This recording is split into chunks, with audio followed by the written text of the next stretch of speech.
It's refreshment time, folks. Have to return some videotapes. Are either one of these any good? I don't watch movies. Do you like scary movies, Sydney? You have a TV? No. I just like to read the TV guide. Read the TV guide. Don't need a TV. Books, records, films, these things matter. Call me shallow. It's the fucking truth. Over 1,600 titles, each for rent at just $2 the first night and only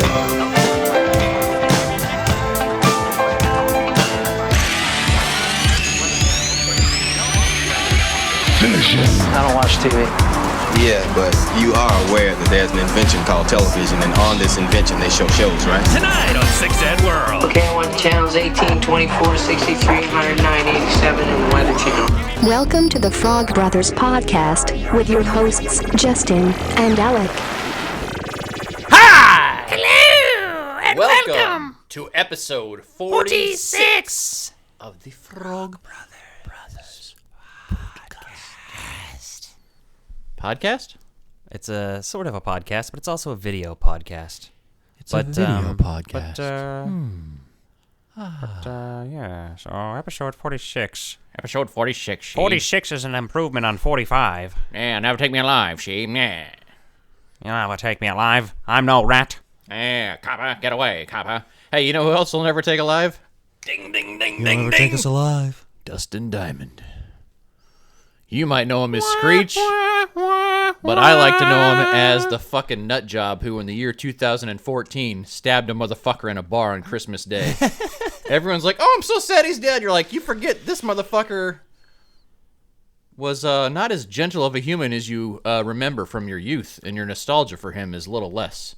Welcome to the darkest podcast you'll listen to today. But did the guy deserve it? Maybe he was a bad person. The guy that he stabbed? Mm-hmm. I can tell you that guy's probably having a fucking party today. He's probably like, fuck that dude. And he's probably like, that's karma, motherfucker. He might get us some of that Saved by the Bell money in the settlement or something. I don't know. But he also pissed off the whole cast of Saved by the Bell and wasn't included in the reunion. So, I mean. I've seen people posting like, oh my God, I wish he was in the reunion. It's such a bummer. And I'm like, you silly bitch. Yeah. Like, well, they did say they might get him in the second season, but I guess not now. Not anymore. He might get a tribute on there and being like, hey. Maybe they'll use some CGI to bring him back. You lied on your tell-all book, you used a stunt cock, and you stabbed the dude. Like, this guy's got a great history going for him. And I'm sorry if I've offended you, but... Maybe they'll recast him with Andy Dick. There you go. Couldn't be any worse. Andy Dick's not any better or worse of a human. I mean, Andy Dick, has done a lot of questionable shit. There's a video on the internet a few years ago where he was at a bar, and he, went up to a guy. He was wearing a dress at the time. Andy Dick was wearing the dress at the time, and he dunked his genitals on a guy's head at the bar. Because he was wearing, obviously, nothing under the dress because it's Andy Dick. He's French, you know. Yeah, but that guy's got a story for life, so. Yeah, sure. Yeah, if sexual assault is a story for life, yeah, fuck that. Yeah. No one's got time for that. Yeah, but he can say, Andy Dick teabagged my head Dicked at the you bar. Down? No, yeah. No one wants to say that. That's like saying, I went to Catholic school and all I got was these repressed memories of being butt raped. I also heard, Shit. This is a depressing episode, everyone. Didn't he give someone who was, recovering from drugs, though, too? I forget who the celebrity was. I'm sure he fucking did. I heard that story recently, but, yeah. Oh, I know that Andy Dick did a lot of questionable shit in the 90s, in the 2000s, in his entire existence. There's multiple stories from Jason Mewes, there's stories regarding Jason Mewes, Phil Hartman stuff. I was listening to Kevin Smith podcast. It was Jason Mewes, I think. Yeah, that's why he hates Andy Dick. Yeah, that's what it was. Well, anyway. How are you guys? Great. How are you? I'm swell. You're swell? I got the Lego Ectomobile, and one day I'll put it together. What's it like to spend $200 on a Lego Ectomobile? Hey, I think I'd spend $400 on eBay in the future, though. Yeah, but you're all like, Ectotron is $60. It hurts my wallet. And then you go buy fucking Lego. Well, I don't like... Set for $200. I don't like... we don't like Lego on this podcast. I don't know who you are thinking you're... Transformers, though. Well, and it's like if you leave it in the Ecto position, it's a shittier Ecto than what the plasma is. So if you already have the plasma... But so is the Lego Ecto because it looks even worse than the Ectotron. That shit spins when you move it. The sniffer and the half dome. That's awesome. Ooh. That doesn't mean shit. I don't recall. No. Maybe I'll flip it on eBay in a year. I don't know. Yeah. You don't know. You don't know me. I do want that firehouse though. That Lego firehouse. That's just like $600-800 on eBay now. Do you have a Kenner firehouse? Not anymore. Then just get that. Yeah, or get the Playmobil one. The Lego stuff No, doesn't I'm gonna get look that great. You're like, it's made out of bricks. There's no curvature or anything that looks natural on it. I'm gonna get the Playmobil one day. That's still pretty much MSRP. So. I mean, at the end of the day, Lego is still Lego. My friend showed off the Batwing that's going to be the Lego. Not the Batwing like when you show your genitals between your legs Batwing, but like the Lego Batwing from Batman 89. And I was like, yeah, I don't got time for that. You know what I do have time for? Is the Batarang from NECA coming out soon. Oh, I was about to say. That say. looks fucking glorious. Yeah, I saw showed Ricky that the other day. I didn't know anything about it. It was at fucking Toy Fest or whatever. 2020. What is that shit? Yeah, Toy 2020. Does it do the thing where it folds out and all that? Yeah, it folds up and it's got magnetic clap. They have more than just that coming from prop lines from that shit. Yeah, they did have like 2 or 3 things. Yeah, they did a whole other tease of that. I think they have the Gatling gun or whatever you want to call it. Not Gatling gun. Batman's Gatling gun. The grappling hook gun. Yeah, the grappling hook gun. I was thinking Gatling gun. Ricky, if you're listening, you need to get a Michael Keaton suit. Ricky doesn't listen to this. Yeah, he does. Ricky doesn't know about Batman. His favorite Batman movie is Batman and Robin. He's gonna be mad at you. Yeah, if he wants to dispute that he doesn't love the nipples on the bat suit, then he needs to get his ass on he needs here to and get try one of to those tell me that he knows more about Batman than we do. I want to get a T-shirt that just has like circular bat little nipples? bat nipples, nothing else, but just the bat nipples on there.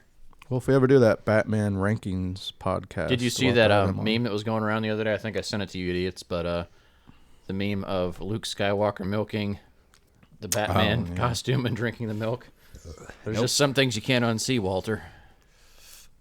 Oh, Jesus. You know what else is good news, though? That's actually good news? What? The Kingdom of Wakanda TV series that was announced, and Ryan Coogler has a 5-year deal for Disney content. Yeah, it's interesting. So it should be fun. People are debating if that will replace a potential Black Panther 2 movie Why didn't they announce that with all the other stuff? They're probably still working on it. Well, and they may have shifted gears a little bit, too, with Chadwick Boseman passing. I mean, I think they're still going to do Black Panther 2. There's no reason This doesn't not mean to. it's in production. This literally, all they're announcing is that the deal is basically made. Yeah. So that probably happened in the last few weeks. There's a rumor going around about a Luke Skywalker show, too. But I haven't seen that one, so... Yeah, fucking take Star it. Wars Theory was about to post a video today that was like, Han, Luke, and Leia back in the fucking Star Wars? And I was like, yeah, they're talking They're talking about using unused footage from Episode 7, where I guess they did all 3 shoot together, and they just decided to not do that storyline. So there's talk about using that unused footage for something.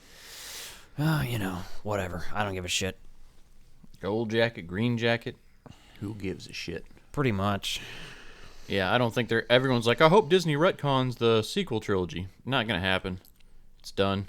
Yeah, that shit's hilarious. When Maybe if Harrison Ford was willing to do it and Carrie Fisher wasn't dead, but there's no point now. There's literally no maybe. There is not a maybe where a company literally has Galaxy's Edge based on these movies. Thing, That alone is a point that says anybody who argues that is fucking stupid. Well, I'm just saying with Carrie Fisher dead and Harrison Ford, there's even less reason to do it. Harrison Ford didn't even want to do The Force Awakens. He basically just did it. He didn't even want to do Return of the Jedi. Yeah. He wanted fucking Han to be gone, dude. They should have killed him in Empire. That would have been interesting. It'd have been fine with me. Although you do get a lot of cool shit in Return of the Jedi, and I'm glad I have those moments. So I don't actually want that to have happened. I'm glad it happened the way it did. Well, it is what it is at this point. Yeah. They should retcon Return of the Jedi. They should just fucking they should retcon only the original trilogy just so it pisses people off. Because it wouldn't hurt me at all because I'd still have the movies. They do retcon when they keep adding shit. Well, they should just reboot. No, but they should completely the entire Star Wars movies. They should have They'll do it one day. They should just completely change it and fucking say those 3 movies are no longer canon and redo them. You know, we hopefully don't have to worry about for a long time is Back to the Future getting fucked up because as long as Bob Gale is alive, you ain't gonna let that. Although I will say I fucking hate Bob Gale. So he's done some shady shit. Robert Zemeckis is the one. He's still alive, isn't he? Yeah. So he's alive. It's both of them yeah, together who have said that. But I really hate Bob Gale because he's the one who's a fucking cock about Crispin Glover and shit and was a dingleberry. So he had to change the whole. I take Crispin Glover's side and everything in that 100%. That's why we have likeness rights, right? Crispin Glover is the fucking man. Mm-hmm. Like, here's an idea. They could have just had his character be dead in the future. I think my favorite Crispin Glover movie now is River's Edge. I love him in that. He's dead. I love it. I love him in Friday the 13th. Willard is great. He, just his little appearances, like Charlie's Angels, I love. Let's not forget Hot Tub Time Machine. Yeah, I was going to say, that's fucking glorious, his appearance in there. Like, never overlooked the little stuff later on. So I guess we'll switch over to our segment this week for WandaVision. Water cooler, water cooler, water cooler, water cooler, join the cooler, water cooler, drink it out, water cooler, join the water cooler cult. Ooh. So, it's funny how fucking fast people start backpedaling on everything.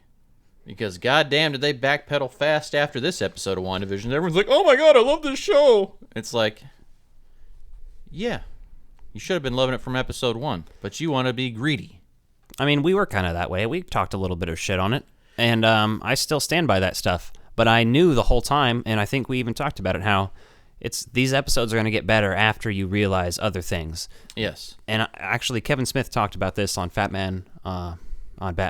What Fat Man Beyond, that's what it is now. But I still call it the old name. Yes. He was talking about how basically this 4th episode made episodes 1 through 3 better. Yes, it does, because now you can go back and you have a whole new appreciation for them. Yeah. So, the way this episode opened up was, I love what they're doing with the aspect ratios in general in this show, but I love that that's a thing that people do now in movies and television. Like, Once Upon a Time in Hollywood did it. They had, 3 different aspect ratios in that fucking movie. And this obviously has multiple ones as well. It changes and switches, but it does it very noticeably and intentionally, and it's supposed to be a part of the thing. So you can tell where you are, basically. It's an indicator of, is this reality? Is this are we watching this? What version of this are we watching, basically? And that's all very fascinating and stuff, so... The way this one opened up, though, with telling you where this is taking place, which is essentially in the end of Endgame. Yeah, simultaneously basically begins and lets you know that once you see Rambo coming back, like you see her rematerialize after Tony reverses the snap. And it's pretty interesting to see, what that looks like for the everyday people, not just like this giant So that battle. scene took place during Endgame. Yes. But then the rest of it is immediately post-after Endgame, because Scarlet Witch is in the Endgame. But this is basically wherever she goes after, essentially, Tony Stark's funeral. I'm sure she's in that scene, but I can't remember. But I'm sure she is. Oh, she's got to be. But it's basically, right after that, but still before Spider-Man Homecoming also. Not Homecoming. Far From Home. Yeah. I always confuse the titles on that because they're fucking home. Well, even the new one's going to have home in the title. It'll probably be Spider-Man Homeless if they're not stupid. It's Christmassy. It'll be Home Away From Home. It should be Homeless. What was it? Because he's out by the world and shit. Or Spider-Man Home is Where Your Heart Is, like one of those cheesy-ass Or Spider-Man Homeowner. He has a house and shit and he's mowing the lawn. Spider-Man Homeowners Association. That'd be badass. It's like The Burbs, but with Peter Parker. Hell yeah. Everyone's like, who is this guy? What's he doing? Why is that window always open on the top of his house? And who's always jumping on a rooftop? Is it Santa's reindeer? No. It's Spider-Man. So, yeah, it's pretty interesting to see that they've already taken characters from Captain Marvel. Characters that originated in Captain Marvel, I should say, at least in the MCU. As well as characters who originated in Age of Ultron, obviously. As well as Ant-Man 2. Yeah, Ant-Man and the Wasp, and obviously Thor. Yeah, I was about to say Thor is the last one that I've noticed for sure. Yeah, so we got Kat Dennings that came in there, and Randall Park. As he's Wu, Agent Wu, and she's... Yeah, Jimmy Wu, and she's Dr. Darcy Lewis now, so she's obviously finished her grad student work, which obviously makes sense. Mm-hmm. So I thought it was a good use of those characters and to see where they may still pop up in, and everyone's like...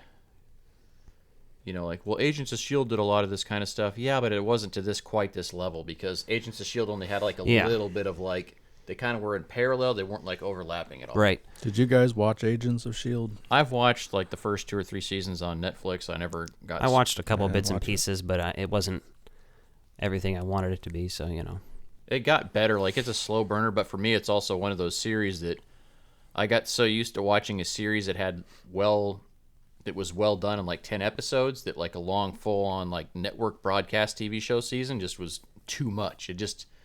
There's too much filler in there for me to like make it really enjoyable. Like there's good moments, but like you could really edit it down and just save a bunch of time and just have a bunch of shit that didn't need to be there removed.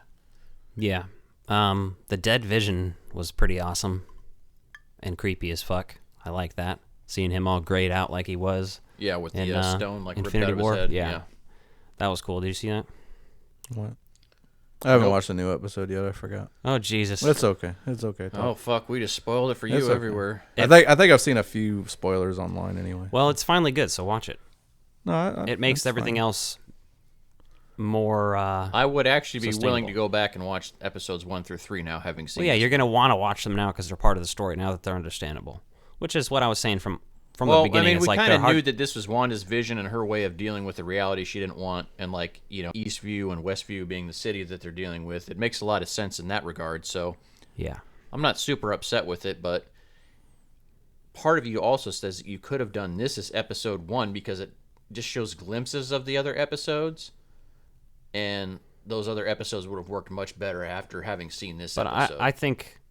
I mean, that's if I was telling you, if you haven't watched WandaVision yet, start with episode 4 and then watch 1, 2, 3. I think it'll be a better storyline for you and make more sense. Go Tarantino style with it. You don't got to watch it sequentially. They did do it Tarantino style, is what I was going to say. That is the point, I think, by doing it the way they did, because they went back before the beginning in this episode and explained everything that was happening in this episode in a different time period. I actually liked that they did it that way. Because it's a hype machine basically. It's impressive storytelling, I think, but I don't know. It's I'm just more excited to see where it's going now. I'm like really stoked to see the last 4 episodes, and I know there's only 4 because they called that one the mid-season. 5, the mid-season teaser. So that's interesting. So yeah, I'm excited to see where that goes, how it connects into the. I don't know if it's going to connect into, what is it, Falcon and Winter Soldier, but it is obviously going to with the Doctor Strange the Multiverse movie. So, yeah, the thing I did like about this was seeing Rambo come back into Sword. That like obviously they explained that her mother helped found Sword and she'd been around Sword her whole life, and then like her badge wasn't working because it had been 5 years, and she was still trying to make sense of that, and then her co-workers there were trying to make sense of it as well. So they're like, this is a contingency plan that like we had to talk about, like as if everyone comes back, because her mom passed in the 5 years of cancer that she was snapped out of existence. So kind of interesting. And it does confirm though that like one thing you never really truly understand, and it's not really talked about a lot, but you could have said that Tony could have snapped back to the moment the original snap happened, and then just change the whole timeline where it didn't happen at all, instead of just returning the people. That's what I expected them to do. You expected them to undo everything? Yeah. Even though Iron Man had a daughter. And I think that's people's lives progressed. That's why you can't do shit like that. That's why if somebody had a time machine and they're like, I'm going to go back and kill Hitler, you can't do that now. I'm not saying the character should have done that. I just figured that's what the movie makers would have done. But the movie makers, well, they put this Marvel shit is. It's a compliment. They are not just big superhero movies. They are character films, and that's why they work so well, because you care about the characters. You're not just watching them to see the action sequences. Yeah, and it was a pleasant surprise that they did not. Yeah. No, but I think that gives you a lot of things to see where people change and going forward, and that's how you make Phase 4 interesting now, because everyone's like have been brought back into existence, and it's 5 years later, and they don't know what the fuck is going on. I mean, we saw a little bit of that with I want to see Ant-Man, that but he's like it was like 4 hours to him, right? So everyone else is 5 years. I don't remember. They have a new Ant-Man movie they announced, so I'm really looking forward to that. I've loved those. So did they really touch on that in Far From Home much? What's that? People coming back 5 years later. It didn't seem like they really. That was what they did at the very beginning of the movie, and then throughout the movie, there's little references to it. But I don't remember it being heavily played on. I mean, that's how the movie opens. Right. I know, but and they basically open it that. Well, they weren't trying to make it about that because it's not that. I haven't watched it a second time yet, so I'm kind of. Essentially, what you get out of that is they just had to force it and say that all of Peter's close friends and family that are like in there were not snapped, or were snapped with him. That way, when they get brought back, they all finish school together. That's why there's like so many of those people. Yeah, the ones that snapped and stuff. But half of his graduating class, but already graduated. Exactly. Right? Yeah. So some of them are 5 years ahead. So like they're almost college grads and stuff to some degree. So that it's pretty weird. I mean, it's crazy stuff. So they missed COVID. They didn't have to go through this shit. This is true. This is very true. Well, I think that's all we have for this week. Check it out if you're not caught up. Oh, we can't. Thank COVID. Did you watch Guest House, Nick? Yeah. Well, yeah, I watched the movies. We doing that first. Another man's garbage is another man's gold. Leave all the nostalgia horse, just wait till you get old. Another man's garbage is another man's treasure. I know that you might hate it, and that gives me pleasure. Another man's garbage. So, you know, here on the Frog Brothers podcast, we're big fans of Pauly Shore. And he has a new movie out. Well, it came out last year, technically, but it's now on Netflix. Mm-hmm. So you should all do yourselves a favor. It's free on and Netflix. It's worth watching. You should go watch that if you have ever liked Pauly Shore, because this is the first Pauly Shore role that he's played since 2003, when he did Pauly Shore is Dead, which was like a mockumentary about what if Pauly Shore died. I watched that, but I don't remember. I have it on DVD because I have an extensive Pauly Shore collection, but it's not as great as it could be, but it's funny. It's just a weird, different kind of funny. I just don't think it's not Pauly Shore that doesn't make the movie good, because like he's like consistent with his character, and his brand of humor in this movie works. It's the writing that really makes this movie like cringeworthy at times. Well, here's the thing. You can tell that this is a low-budget movie. You can tell there's probably not a lot of... And on low-budget movies, the reason why the big-budget movies do so well and because there's oftentimes a lot of rewrites and or handoffs and or what makes the movie end up being better is the performances, because there's a lot of improv and stuff like that. This movie, you can tell that they were limited in their resources and timing. It's only about an hour and 20 minutes, and that feels a little stretched. It feels like you could cut some of it out. It also feels like some of it moves ahead way out of no place. Like it's like 3 months later, and you're like, what the fuck? Why? Dude, like as soon as the opening credits stopped, it was 3 months later. And I was like, 3 months later from what? Scene, is this Ghostbusters 2? It was 3 months later from the party that they were having. I was like... I guess, because I couldn't tell that was a party they were having. It just looked like some random shit to me. I couldn't even tell that it was supposed to be a story. Of them partying, and it's like 3 months later. It said 3 years later, yeah. So essentially what you're jumping is it like... 3 years? Yeah, 3 whole years, yeah. And then that doesn't even make sense until the very end of the film, like when you realize that his parents died and that was his childhood home, and that he didn't want to leave the house, and so like clearly he was going through some shit. But and his character is the only cool part of that movie. The other stuff, it does feel a little bit like it's sitcom-y. It feels a little rushed in filming. By that I mean they probably only got like 1 or 2 takes in. I don't know. I really don't know. It's just one of those things, like you can tell it's low budget. It's an indie production, so it's doesn't have as much attention. Well, that doesn't bother me so much as like some of like they skip around with the timeline too much. Like you don't need to jump around with that. And that's what I'm just saying. I'm saying like there's some of it that's forgiveable, like just the fact that it's a little cheesy here and there. Yeah, but and those I things get that, are but valid points for sure. When they try to make it, they try to make this too sentimental when it's been too funny. Like they try to course correct for like fucking up people's lives so much. I mean, it felt like a bizarre spinoff to the movie Neighbors, right? It kind of felt like there's people ruining your life, but like how do you like rally that back and rein it in? Yeah, I was watching it. I was like, they're not really making him a redeemable character, or he's kind of an asshole villain almost. And well, that's what I'm saying. Like at some points, he all of a sudden turns fucking evil as shit, and sometimes you're like, why do you even care that he's back there? And other times you're like, this is your fault for fucking buying a house where the guy lives in the fucking house behind you. And I didn't understand the logistics of how he was able to legally stay there so long. Yeah, like, it was 6 months later, right after they got married I don't know. And moved in. It's or their right fault. After they moved in. Well, they just keep like mentioning like California tenant laws, and so There's no way it's that loose for tenants. Well, it almost seems like someone dealt with that in their personal life, like some fucked up California tenant laws, and then was like, "Oh, I should write a movie about that." And then the results are just kind of mixed. They're like, we don't even have a lease with this guy living here. So, yeah, like Pauly Shore is great, but I mean, it's implied that like that was in the closing contract on the house or something.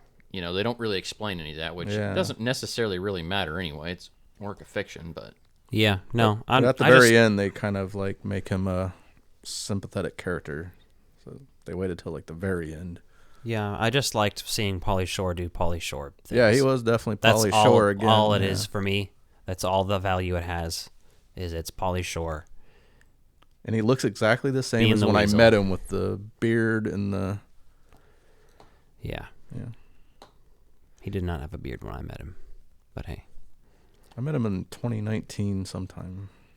I met him in St. Louis. I went to a stand-up in St. Louis in 2019. Then like a month later, we went to Horror Hound in Cincinnati, me and my friend Jason, and we actually met him and took pictures with him. And it was pretty cool. Fancy. But he was... Yeah, you met him in Phoenix when you were out there, so... Yeah. That was pretty cool. I didn't know you met him. Photos of that. Yeah, I mean, Pauly Shore like still has his comedic timing and stuff, especially on film, like, right? Because he hasn't really done a lot. He's kind of been like low key with just. I would like to see a buddy cop, not a buddy cop. That's just coming out of my mouth. Word vomit. A buddy movie with Pauly Shore and Seth Rogen. I can't even talk now. Yeah, I think that would work well. I mean, he just needs someone else beside him that's got good comedic timing as well. Like. You just like the rest of remake cast. Planes, Trains, and Automobiles right now with Pauly Shore as John Candy. I know, that's why I'm bringing it up. You're saying that like it's news. I know. We've already talked about it on the podcast. I was going to poke you in your wound. I know. I know. Stop trying to trigger the fucking host of the show. That's why you're demoted to intern. Yeah, Nick got a demotion from producer to intern because sometimes off air you don't fucking hear the level of trolling that Nick tries to do to Alec. Like, Nick just fucking lives to troll Alec and piss him off. Well, it starts out as I'm just talking normally, and then he just gets so triggered that I just because you say shit like Batman versus Superman is not that bad of a movie, and then you end up being I said to me. I realize I'm in a very small minority. But no, what that does is makes me question your judgment. Yes, that makes him question your Which existence. I realize that makes me a pretentious asshole. Well, I mean, yeah. But I'm also just trying to get it's more that I think like-mindedness Ben on Affleck's the podcast. The bomb as Batman. But let's be clear. You were kind of an asshole before you became pretentious. I was pretentious before I was an asshole, too. I don't know what you mean. I'm very pretentious in all my opinions. This is a very fucking vicious cycle for you. Anyway, you want Planes, Trains, and Automobiles with Pauly Shore as Seth John Rogen. Candy and Seth Rogen as Steve Martin. Seth Rogen can just be easily irritated and he can be the weasel. Don't even call it Planes, Trains, and Automobiles. I'm just saying give me a movie like that. You know, I'm not actually saying remake the movie. Just give me a movie. You need a more modern title. Like we always say, just rip off the fucking idea and rewrite it with new people. Like, you don't have to reuse the same title. Like Due Date with But Robert Downey but Jr. good. Yes, but funny. Due Date was good. Yeah, if you have Did you guys shitty watch taste. It? Oh my Jesus. Due Date was good. I like Due Date. Yeah. I bet you did. You probably like Hangover too. No. You mean Hangover also? No, I mean Hangover 2, because Hangover is much better than Due Date could ever hope to be. Yeah, I like Due Date. But, you know. Yeah. It's now he's just giving us this dirty stink eye that he's trying to troll. Like he like starts I do squinting like his Due eyes. Date. He starts squinting his eyes when he's trying to troll us. And I'm not lying that I like Due Date, but I like the reaction I'm getting. Yeah, exactly. No, it's just that's like what we need. We need the camera on Oh, he him. punches that kid in the stomach. It was great. Come on. There's also... So you like child violence now is what you're saying. Yeah. Step Brothers has much better child violence when they beat the shit out of all those children at the end of the movie. Any future suitors out there to Nick, just be aware that he likes to hit children. No, I like it on TV. He's an advocate for children violence, so... Not in real life. Bang, zoom, straight to the moon. I like when Anakin slaughtered all those children with lightsabers. We having fun or what? Who was that? Who's you don't that? know who that is? Who was that? You're on the Frog Bros right over there, you son of a bitch. I'm saying... Never mind. I know who it is, actually. I'm saying... Who's that on the phone? Who are you? Oh, that's good stuff. No, Guest House is it's worth a watch. It's on Netflix. You don't have to pay anything for it. Just go watch it if you like Pauly Shore. You have to pay for Netflix. You have to pay for Netflix. Let me just interrupt with stupid, pointless bullshit. Fuck you. Hey guys, intern. You gotta pay for your streaming. Did you know that? You gotta pay for your content. Actually, if you have a whole bunch of emails, I guess you could just have free trials forever. Who are you? What an asshole. Make myself laugh here. Let's move on to this week's Top 5. Top 5. Top 5. Top 5. Top 5. Top 5. Top 5. Top 5. Top 5. Top 5. This is top 5. This is top 5. This is top 5. I'm Batman. I thought of this earlier today while I was driving around. I was like, let's just do Mathew Lillard roles. Fuck yeah, Mathew fucking Lillard. I love Mathew Lillard. Then why don't you marry him? If he would marry me, I probably would. You could be Alec Lillard. Shoot, I'm game. Contact me. Shoot me a DM, Mathew Lillard. I've been in the same room as him, but I didn't meet him. I've been in the same bed as him, but I didn't meet him. He meted me, if you know what I mean. My friend met him, though. Oh my god. Oh my god. Oh my god. David, why did I just send my mother to Atlanta? I need to call my lawyer. Forget my lawyer. So, what's your number 5 for top 5 Mathew Lillard roles? This is a stupid one, but it's entertaining. Without a Paddle. It's so fucking Oh, campy yeah, and cheesy, but it's like just entertaining. And they're like enough Seth you're like, Green and stuff. Yeah. Him and Seth Green are great in that. Was it Dak Shepard's in that? And like he's really fucking annoying, but the rest of the cast kind of works and makes it funny. So I might be able to watch that movie every once in like 10 years. Because I watched it when I was a kid for the first time. So I was like 13 maybe. 4? Yeah, 2004. I was 13. I watched it when it came on DVD. But that's not on my list because I just think it's a little too cheesy for my taste. But I do like Seth Green, so has that going for it also. Which is... Hey, that's the one time I remember Seth Green was in a movie. You don't forget his fucking masterpiece, Can't Hardly Wait, you piece of dog shit. Remember before, I always forget that he was in movies. Seth Green was in movies? You forget that? The movies he's in, I forget. But not this one. Rat Race, It, Austin Powers, Can't Hardly Wait, some other shit. Yeah, he's in a lot of stuff. Ethan Suplee's also in Without a Paddle. Who's that? Oh, God. You know what? There is no Easter Bunny. I'm not always good with names. Ethan Suplee is the guy that says, you know what, there is no Easter Bunny. Oh, okay. He's also on... Boy Meets World. The last name doesn't sound familiar, Twin but I Peaks. remember his name being Ethan. Yeah, Twin Peaks. The Return. And now he's a Fucking big buff jack guy. dude. Yeah, he's taking care of himself. My number 5. Apparently Jonah Hill is now as well. That's old news. Is it? I just saw it the other day. Yeah, he also has a line with Adidas. But let's get on to... What's your number 4, Alec? My number 5. Number 5.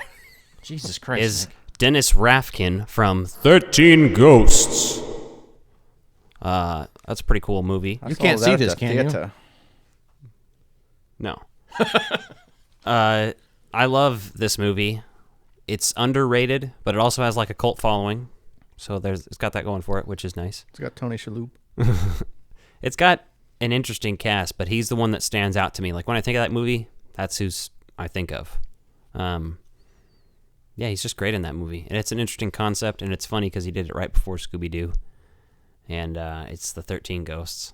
So it's funny because I need to watch that again. 13 Ghosts Scooby-Doo is a TV show at one point. Well, that's funny that you mentioned 13 Ghosts because that's my number 4. 13 Ghosts. That is a classic. That movie's way underrated. It's a really fun movie.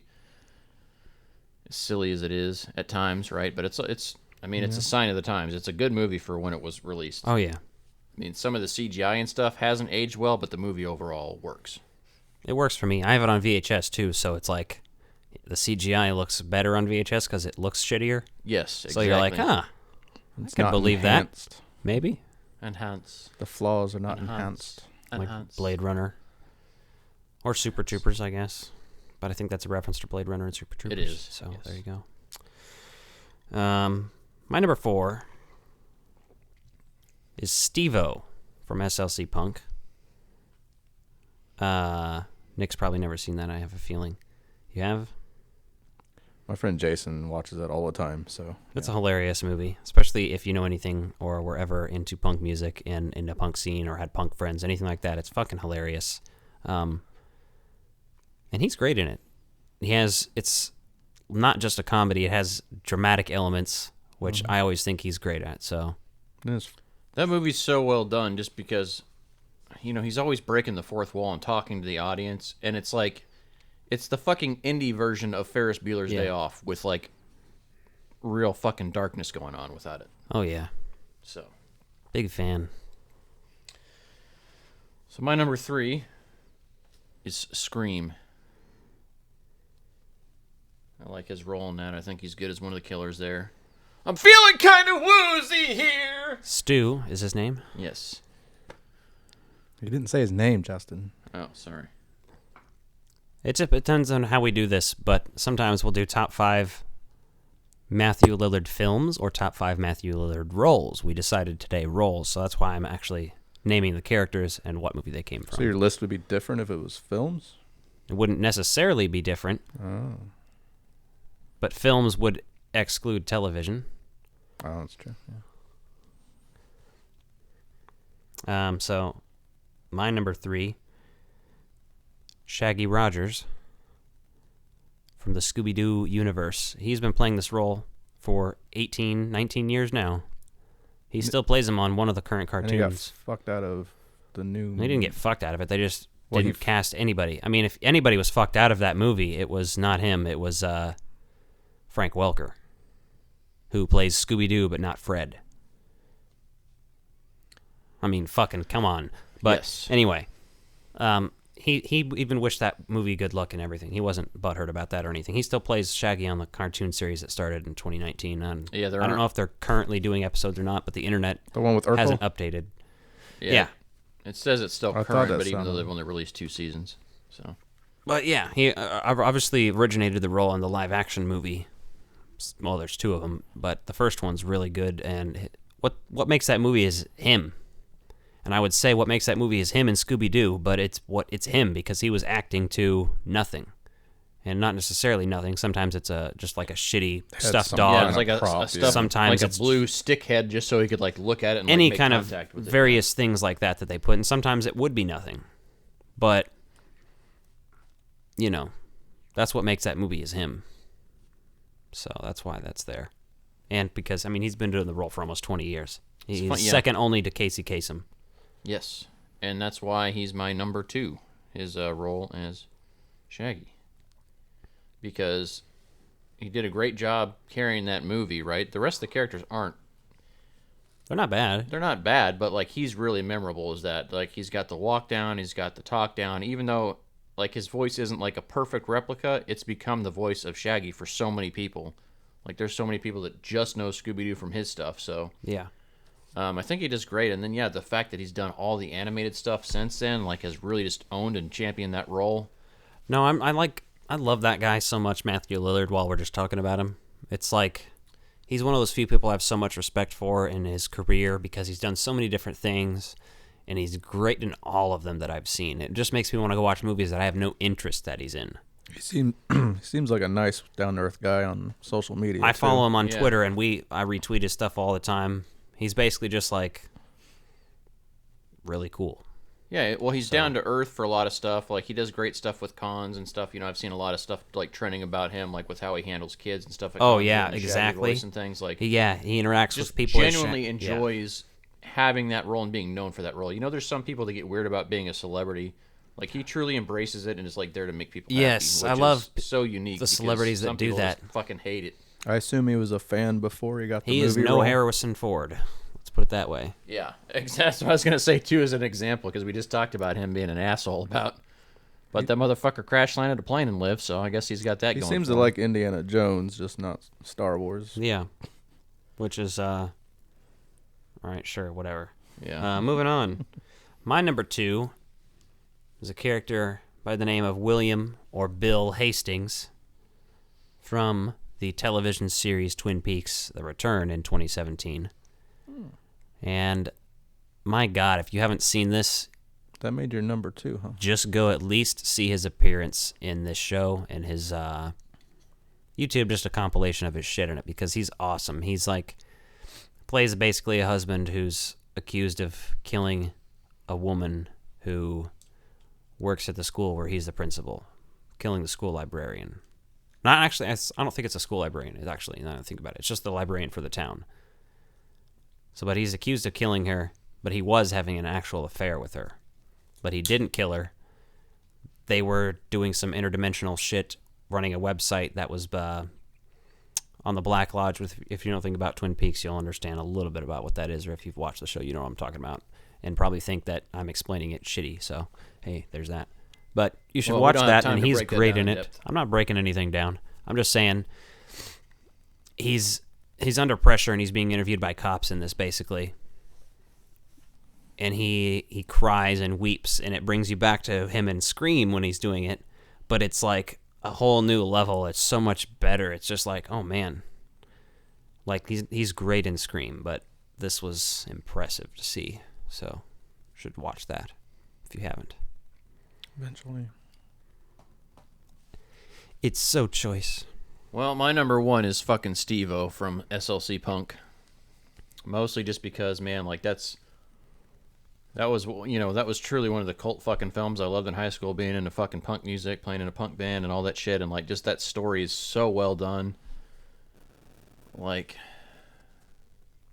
the way he deals with heroin Bob's fucking death, everything else in that movie and all the bullshit going on with it, like that movie's so good, but there's also some really fucking dark, depressing moments in that movie that are just so fucking relatable. Yeah. You know, just dealing with like fucking terrible existence. And I really fucking love that movie. Like, I don't watch it as much as I used to, but it still fucking just stands out. Like, and you can quote that movie all the time. Like, and you can quote him. It's the sale of a record. My number 1 is Stu from Scream, because it's just iconic and legendary. It's hilarious. It's somehow hilarious and heartbreaking at the same time, his performance, especially at the end of the film, when he's like fucking bleeding to death, and he's like, did you really call the cops? My parents are gonna be so mad. All that shit's fucking gold, and it works. It's like, his characters, I like his character much more than the other guy. I think it's Billy.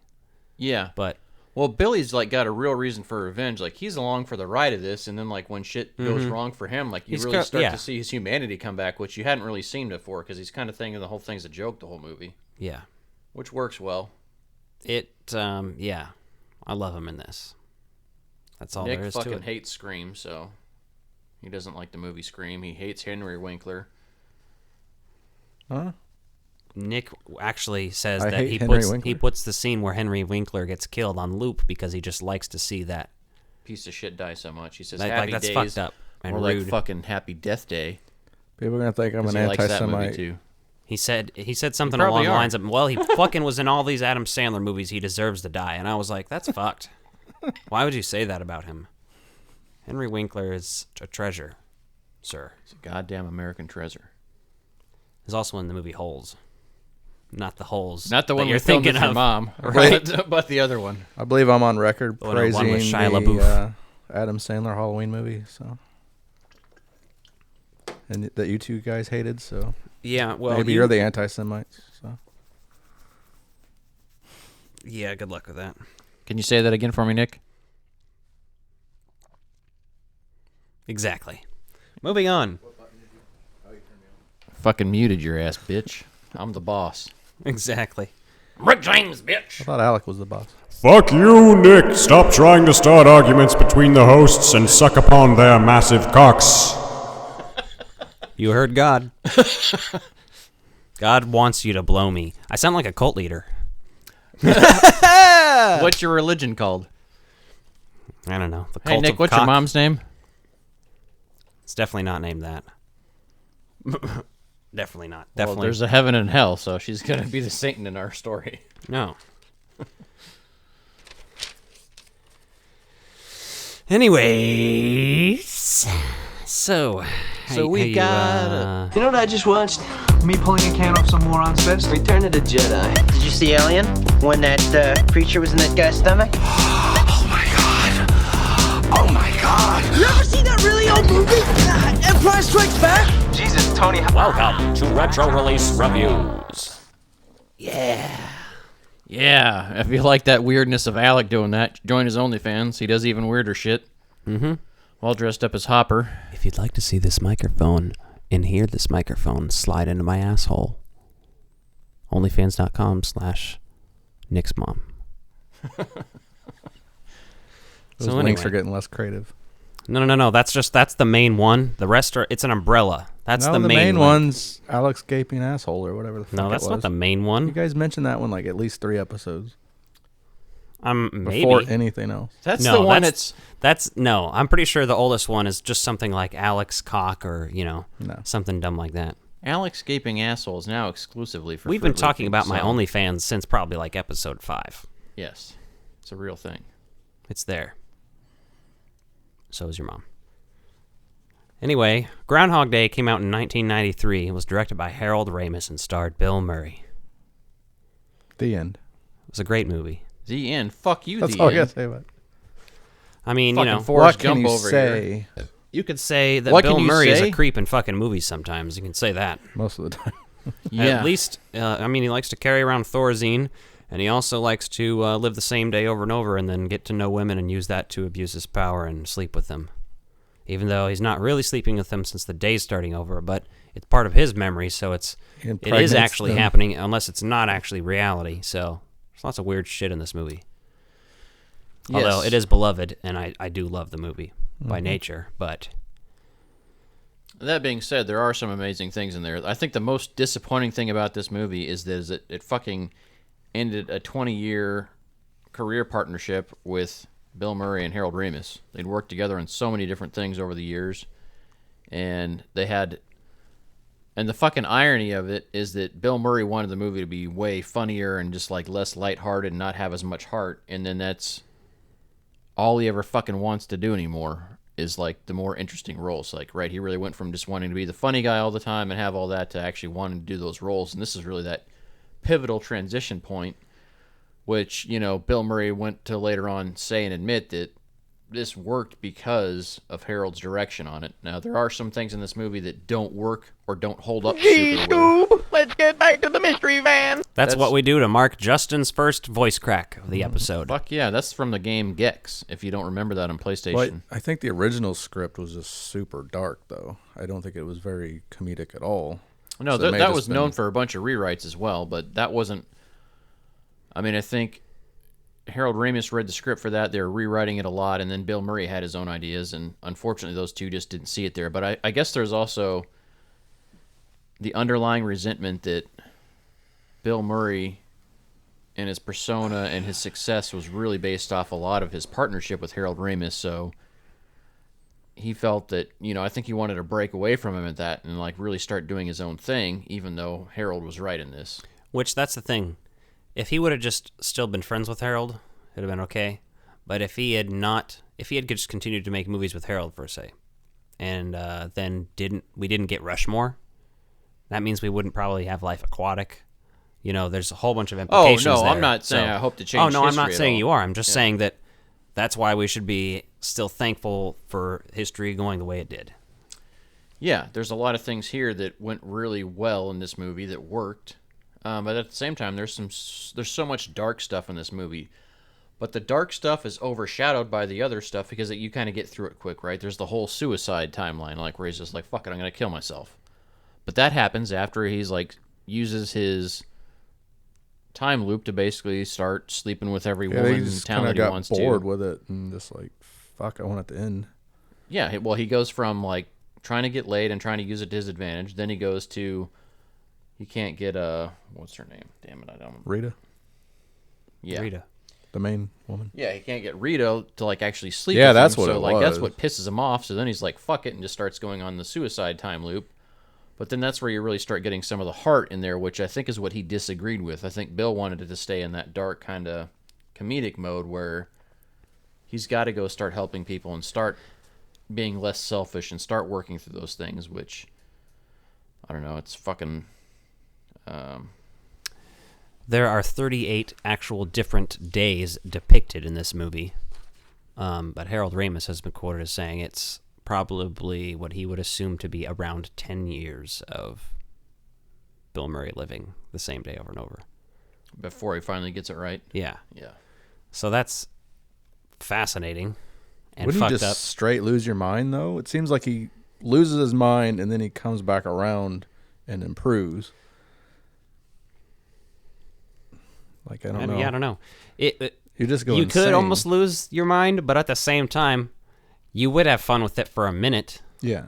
But you're also in a small town. I like the scene where he's with the two guys at the bar and they go driving and shit. One of those guys is played by Rick Ducommun, and he actually died in 2015, but this guy is in a bunch of movies. That one guy is in Scrooge and is the guy that dies down in the sewer gutter thing. That one guy. I'm talking about Rick Ducommun right now. I can't remember. Anyway, I was about to tell you about some other things that he's in. I'm sorry.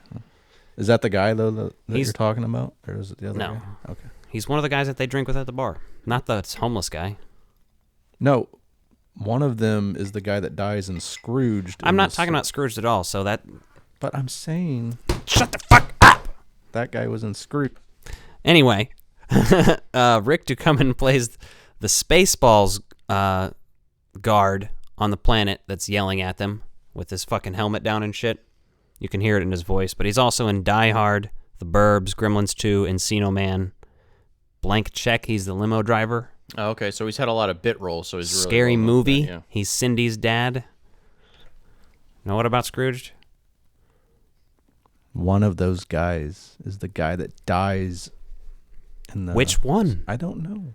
The guy, you can't distinguish between two You have a humans? fucking Can you give me smartphone and one unlimited distinguishing internet feature access. that one of them has? If my phone gets anywhere near this new mic, it makes all kinds of Give me one distinguishing feature. Was it the fat guy or the guy with the beard? He doesn't know. The fat guy? That's Rick Ducommun. Yes, but I don't have Scrooge written down, and I don't believe he was in Scrooge necessarily, so I don't know You if gotta that's put your the face accurate by the mic. person we're talking about. I know it's hard for you not to... Yeah, you don't have to put the phone by the mic. You can put your face by the mic when you're talking. See that far away. I've got nearsightedness. Well, get some fucking corrective lenses. No, I got contacts in. And you still can't see with corrective lenses? I can see. It's just awkward.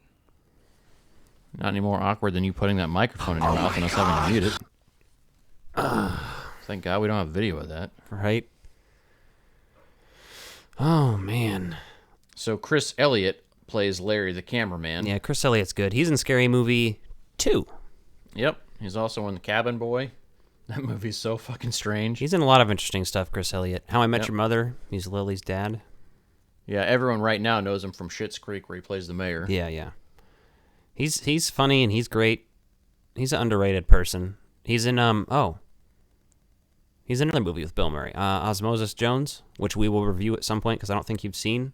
No, I know we talked about me not having seen that. I have it on VHS, but maybe I can find a DVD or Okay, stream of it sometime. maybe it was the guy with the beard. There you go.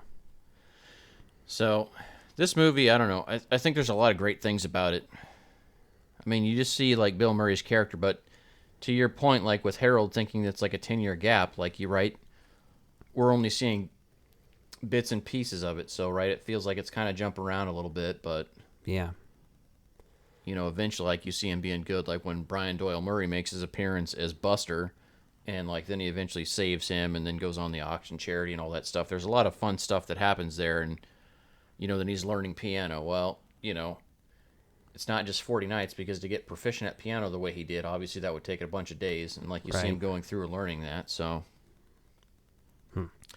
I think when you look at that, it's really fun to see that he's trying to learn things. He's trying to learn as a person, but he's still struggling. This movie also was attempted to be sued by a short story called 1201. So many people thought this was based off of their own shit. It's really, if you think I about mean, it, if a you're time thinking loop about is- trying to, it's not that original of an idea, regardless. It's very existential with like a time loop and Yeah. just like trying to make your life better, right? And everyone wishes they could do a day over. Yeah, it's an interesting concept. Then, funny enough, religious people really liked this movie, which Yes, I don't know. I guess they do. Religious people do like to have power sexually over people, so that makes sense to me. Yeah, but I think it was more about the spirituality of like finding a way to be right, but also molesting people. Yeah, you gotta molest people on the way to being right, because otherwise, how could you ever become a preacher? Well, how else are you supposed to start a cult? I mean, what religious cult didn't involve sex? Just ask Scientologists. Mm-hmm. Or Catholics. Those two. Or Mormons. Mm-hmm. Special underwear. They're space underpants. Underpants. She wears underpants with dick holes in them. So, what's your favorite scene in this movie? Favorite scene is either... Or funniest, I guess. Like, what do you like the most about this? Like I was saying before, I like when he hangs out with the drunk guys a lot. And then they go fucking driving. Like, he's like, no, I'll drive. And they're just like, well, I guess. And, like I said, I really think this movie's great until he starts being creepy towards the women. And that shit just, I just don't like watching that part of the movie. It's just like, And I don't care about him romanticizing Rita and not getting laid eventually. It's just weird shit. It's just like, yeah, it has stalker vibes to it. I mean, it's like he's forced to live the same day over and over, and I get it, and it's his coworkers. He has to be around this woman. But he eventually, it's just weird. It gives me weird vibes, you know? So then I like it when he starts killing himself. That's pretty funny shit. Yeah. Then to me, it gets bad again near the end, so I don't know. It has two dips in it for me.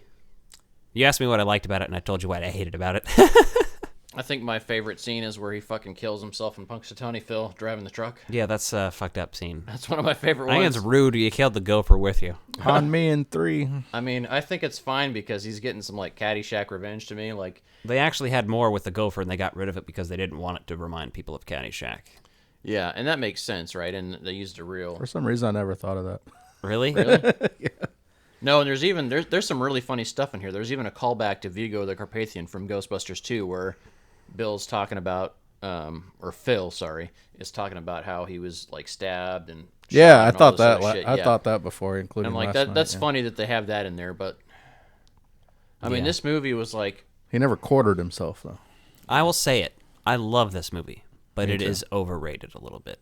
There's parts of it that haven't aged well, right? Sorry, it's true. Yes. Yeah, the age well part I can agree with. That means it's overrated.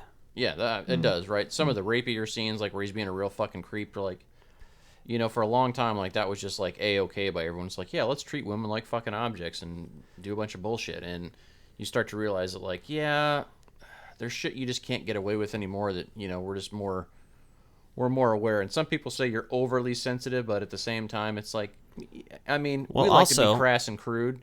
But there is a time and place for that, right? You got to have the right audience to be crass and crude.